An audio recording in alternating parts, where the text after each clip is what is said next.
தமிழ்ல வந்து பாத்தீங்கன்னா அவ்வளவு பயோபிக் வந்து வந்தது கிடையாது. தமிழ்ல வந்து அந்த அளவுக்கு யாரும் இன்னும் எடுக்க ஆரம்பிக்கல. புக்ல வந்திருக்காங்க, நிறைய பேர் புக் எழுதியிருக்காங்க, சுயசரிதை எழுதியிருக்காங்க. ஆனா வந்து பாத்தீங்கன்னா படம் எடுத்தது கிடையாது.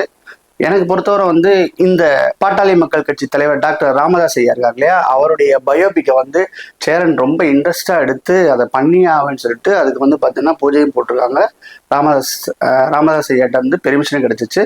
ஸோ அந்த படம் வந்து பாத்தீங்கன்னா முதல்ல வந்து தமிழ்ல வந்து பாத்தீங்கன்னா சேரன் வந்து டைரக்ட் பண்றாரு ராமதாஸ் ஐயாவுடைய சுயசரிதை. பார்க்கலாம் பொறுத்திருந்து எப்படி வரும்னு சொல்லிட்டு.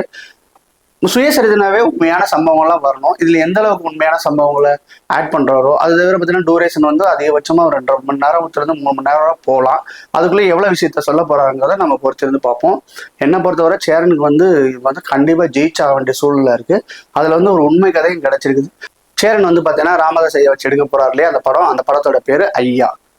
ஐயா எப்படி வருதுன்னு சொல்லிட்டு நம்ம பொறுத்திருந்து பார்க்கலாம்.